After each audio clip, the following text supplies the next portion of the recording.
Hi guys, happy Wednesday, middle of the week. You are almost halfway there.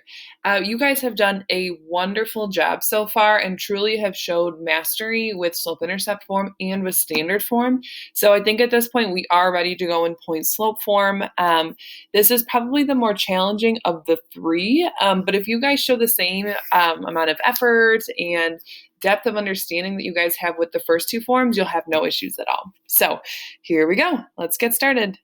If you guys have your notebooks, you'll definitely want those. Your objectives for today, you can write an equation in point slope form and you can graph a line from an equation in point slope form. So here's what it looks like.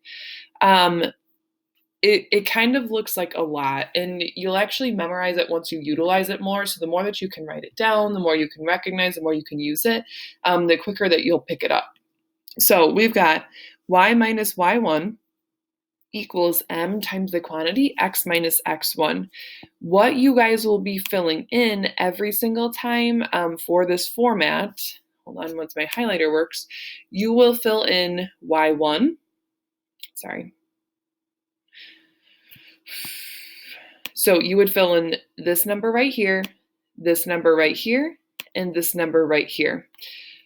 X1 and Y1 is any specific point on the line. So if you're given a line within like a coordinate plane, you can just identify any coordinate pair, and we're going to plug that in for X1 and Y1, okay?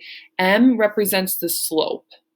What you really need to be cognizant of with point slope form are these subtraction signs here. So if we were at like a positive 3 as our x value, that's totally fine to plop in a 3. However, if we were at negative 3, notice that when you have minus and negative, that would turn positive. And I'll show you a few examples throughout. So in some point slope form, you fill in a specific coordinate pair.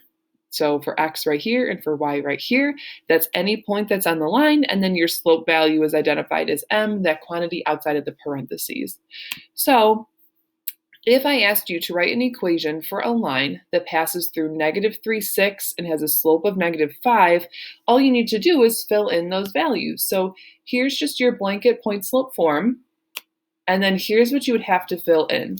So let's start with our slope, because that's really easy.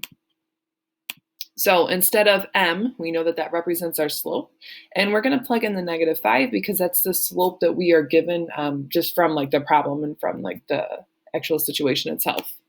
So that's going to get plugged in here. Now, if the point is negative 3, 6, okay, you've got to be really careful that you don't switch the numbers around. So it says y1. I know that my y value is 6, so I'm going to plug that in right here. I know my x value is a negative 3. However, you see how you have the minus and negative? That turns into addition. And that's what you'd have. You'd have y minus 6 equals negative 5x plus 3. And then if you were given this equation, you could tell someone, well, the slope is negative 5 and the coordinate pair would be negative 3, 6. Okay? Here we go, moving along. If we were graphing an equation in point slope form, here's what you really just need to ask yourself. What's the slope and what's the identified point? So we know that our slope is going to be this quantity outside of the parentheses. So no matter what, we're going to apply a slope of 2/3. Now the coordinate pair where we can start at, we know is going to be built from this and from this. So my x value is going to be 2. My y value is going to be 1. So let's plot our point at 2, 1. And then let's apply our slope of 2/3. So you go up 2, right 1, 2, 3, and there you go. You can also reverse the process by going down 2 and then left 3, and then there's your line. Okay, let's try another example just to make sure that we've got the graphing and the kind of the connection between the equation. So now we are given a graph and we're going to reverse it. So for here, for our example, we identified a coordinate pair, we applied the slope, and we graphed. Now we're given a line and we need to write out this equation here.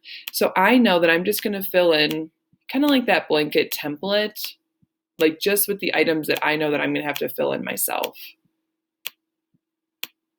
Okay, so let's go ahead and start with the slope. We see 2 points identified on the graph, so the slope is going to be up 1, 2, 3, and then over 4. So instead of m, I'm going to plug in 3/4 here because that's my slope. Now for the coordinate pair, you can choose either one, but I always stray away from coordinate pairs that utilize a 0. So let's use this point right here. I know that this coordinate pair is 4, negative 2. Oh my goodness. If this thing ever writes, so it's going to be 4, negative 2. And if you'd like, you can speed through this whole process of me getting my marker again. So when I plug that coordinate pair in, I know 4 is my x value, so that's going to go in right here. Negative 2 is my y value. However, hopefully you see once you have those two subtraction signs, the subtraction and the negative, this has to turn positive. So if you were to write this out nicely, it'd be y plus 2 equals 3/4 times the quantity, x minus 4. Your coordinate pair is in the red, your slope is in the green. Let's try that one more time, okay? So if you were given the graph of a line and you were asked to write the equation in point-slope form, we're going to fill in this this whole equation with a coordinate pair in the slope that we can see. So let's go ahead and kind of write out the format. I actually do this every time for myself, even now as a teacher. Okay.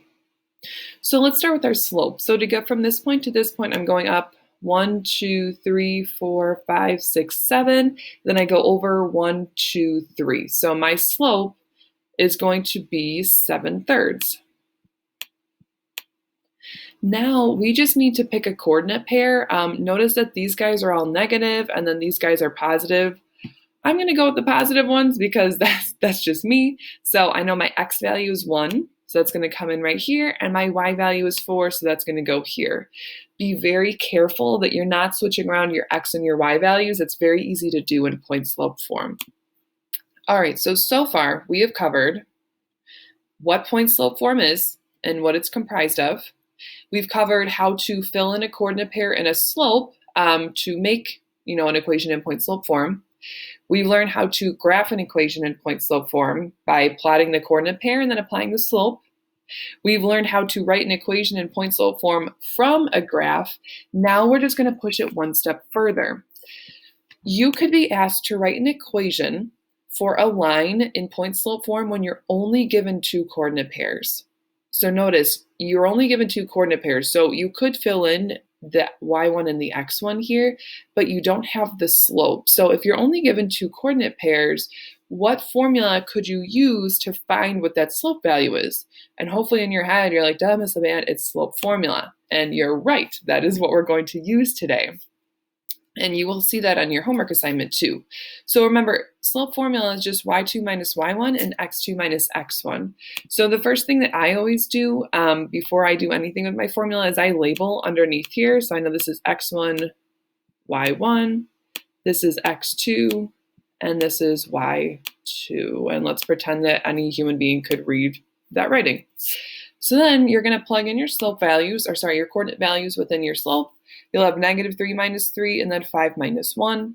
I know negative 3 minus 3 is a negative 6, and then 5 minus 1 is going to give me 4.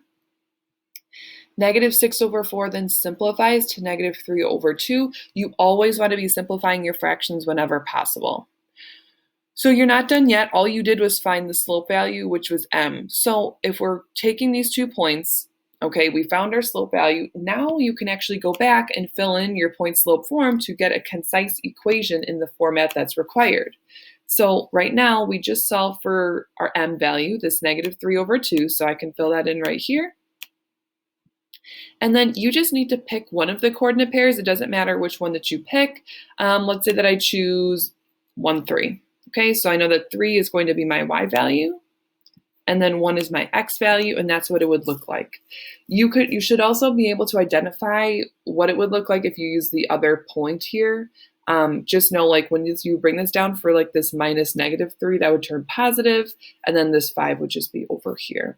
So I think that that's it.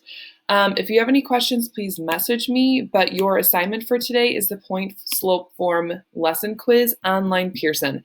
I am really, really hoping for you guys to shoot for 100% accuracy just because this whole week of instruction is so critical for your understanding for next year. So I really want you to take the time, process each question, review your answer choices, and do the very best that you can. Other than that, see you tomorrow. Have a wonderful Wednesday.